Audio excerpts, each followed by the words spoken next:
So there's still been a few people who are a bit uncertain as to whether or not you can walk around inside Microsoft Flight Simulator 2024.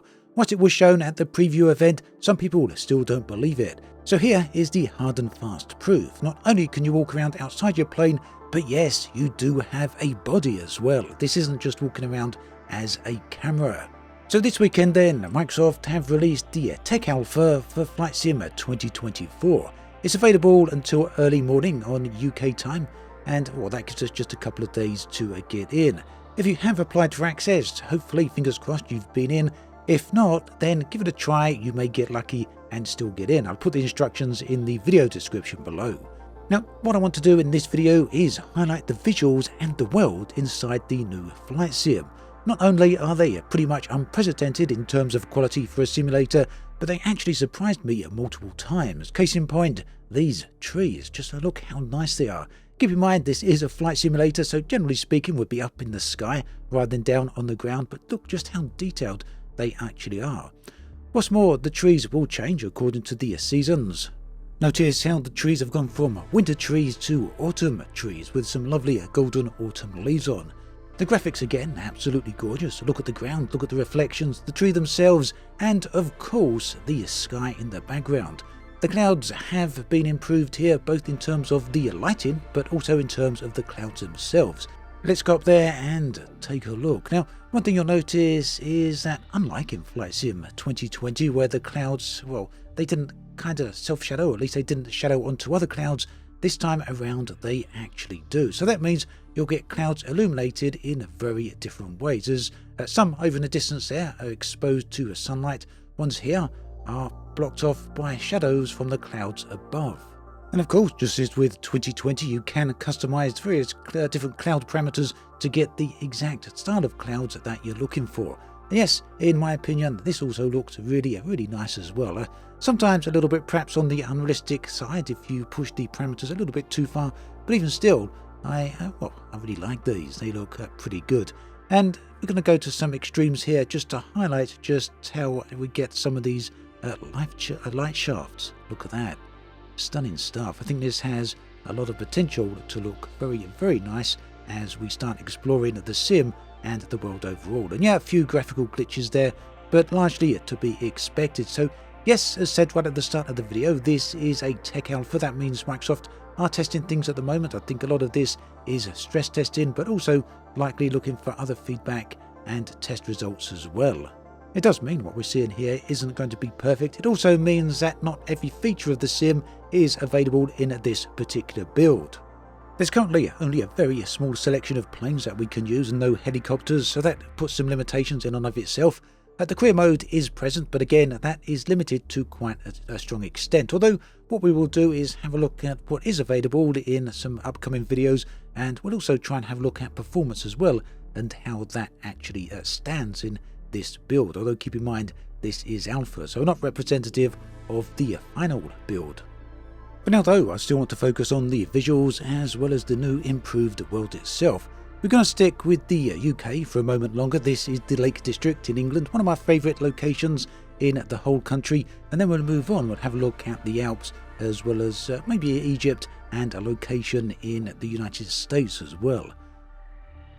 So this exploration is all being done with the showcase camera sped right up to the fastest it will move, and it does actually move at some very significant speeds now. Chose a completely random location in the Lake District here. I'm not familiar with this specific spot at all, but we can see that nonetheless the quality here is still second to none. It's still very nice indeed. We're going to change some of the weather here, going back to rainy weather, scattered showers I think. Yep, look at that. And again, what really stood out to me for this particular scene is the lighting, not just the details of the area that we're looking at, but also the lighting in the environment itself. And as the camera rises up a little bit into the sky here, which it will do so in just a moment, you can see that lighting to full effect. I think this is absolutely stunning and really does show to dramatic effect the brand new lighting engine that Microsoft have put into the new version of the sim. Beautiful stuff, really nice.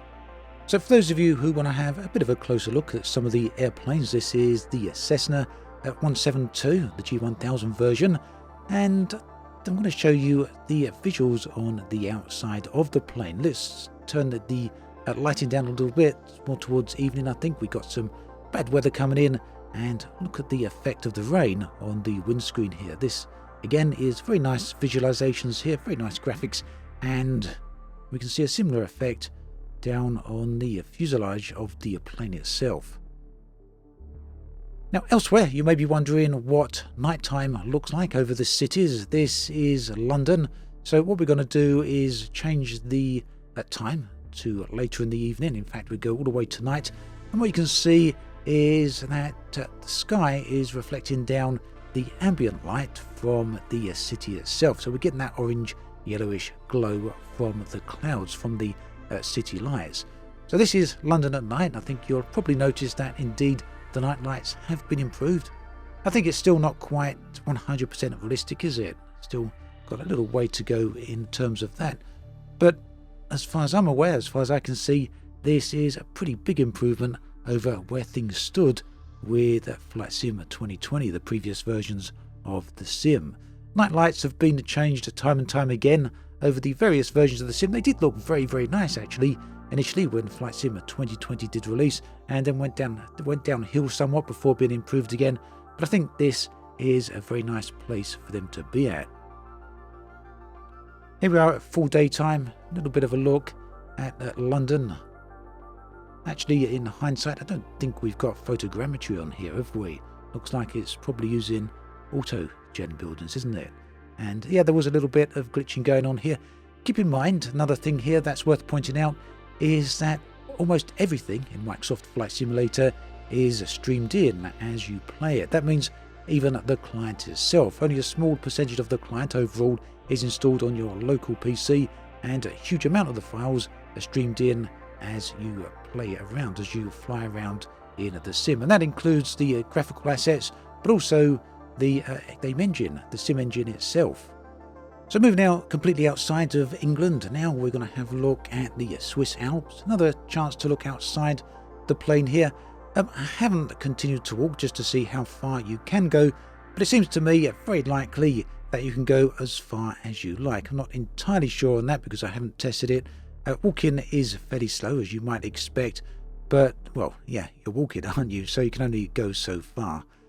But yeah, I don't think there's any reason why you can't walk up a mountainside, as Jörg Newman said in a live stream. I haven't tested that yet myself, but we got time to do that over the weekend, and I don't see why, if there's a trail going up the side of the mountain, you won't actually be able to, well, go and walk up there. We'll move on then to further into this particular Swiss valley. At this time, we're using the showcase cam rather than walking around. It gets us around a little bit faster, but again, I was curious to see what the details would be like in this particular location. And again, this was just randomly chosen from the game map, from the world map at the start, and we can see again, even the ground details here are still very nice. Over on the left, we can see there is a farm. It looks like a field of crops, and did decide to head on over there and have a look at that. And yes, this was indeed a farm. It was indeed a field of crops. It seems, from what we've seen, that there are some career missions out there where you can go and put fertilizers over these, I guess, spray them, or indeed pesticides. So all of these do have some gameplay elements and sim elements as well. They're not just here to look pretty, although, of course, for those of you who are like me and like to explore the worlds, then there's plenty to check out and plenty to see. And this is something I've actually been quite curious about ever since Flight Sim 2024 was announced, how detailed things would be down on the ground. And whilst these certainly aren't quite to the quality that we'd expect to see in a first-person game, an open-world game, or an RPG such as The Witcher or something more modern, I don't think anyone for one moment can actually deny the quality of them. They're very, very good. Moving over to the Great Pyramids. We're not going to be here very long. This was just me really having a look at some of the more well-known locations around the world, as well as, again, checking out that lighting engine. I wanted to see what these look like at sunset. And again, we'll accelerate time up. We'll have a look at sunrise as well. Very curious to see what the pyramids look like with the early morning sun shining on them. And you can see, yes, look at that. Pretty nice, eh? An amazing looking game all round, it seems. Now we are going to move on to one final location. That's going to be the Grand Canyon. But to do that, I want to show you how this actually works inside the sim. So we're going to press escape, which will take us to the pause menu. And what I'm about to do then is click end of flight. And notice that we don't get a loading screen here. Instead, we zoom straight out to the overall world map.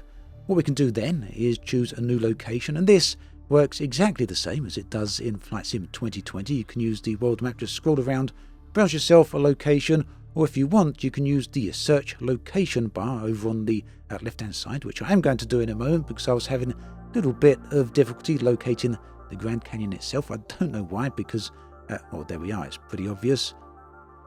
But anyway, we type that in here just to give it a bit of a test, and you can see that works pretty much exactly the same as it does in the previous version of the sim. We then get an airport. We can set this as departure, or I guess we could also click fly now. Either way, set as departure, click on fly, and we then zoom in to our airplane. Now this does take a few seconds to load up, but I think you'll agree this is much faster than the loading times we were getting in Flight Sim 2020. So whilst not instant, this is pretty quick indeed. Now, some of this will likely depend on the speed of your internet connection. It's not something, again, I've tested just yet, but we'll do that in another video, an upcoming video. We'll have a look at performance as well as the effect that bandwidth does have on the sim itself. So here we are then, back to the initial footage that you saw at the start of the video, me walking around at the airstrip at the edge of the Grand Canyon. But, you know, I think you'll like to see the Grand Canyon itself just before we head off and conclude this video. So, whilst not absolutely every single area in Flight Sim is going to have this level of visuals, this level of digital elevation maps, these quality of DEMs, the Grand Canyon has indeed got perhaps one of the highest quality DEMs that we've so far seen in the sim. And this is apparent regardless of how high up you are or how close to the ground you are. And yeah, just to emphasize that, I think we've placed the camera down on the ridge here. Now, one thing that you will notice, I'm stopping here for effects just so you can see how it does work. It does take a few moments sometimes for the scenery to load in, but that's just the nature of how this works, and it doesn't seem to be too bad. Although that said, I am on a 1 gigabit connection, and the connection to my Wi-Fi here is running around about 600 megabits. So yeah, I'm not on the slow end when it comes to bandwidth. So yeah, again, that's something we will check out. At any rate, there's a look at some of the visuals in Flight Sim 2024. I do think a lot of you out there are very keen to see what that was like. And yeah, the quality of the world itself, massive overhaul for the sim overall. There's going to be a lot more videos coming over the next few days, so do check that out. And if you're interested in checking out the Tech Alpha for yourself, do check out those instructions in the video description below. Fingers crossed you'll be able to get in if you're eager to try it out. As always, thanks for watching this video all the way through. There is another one on the screen right here if you want to watch that.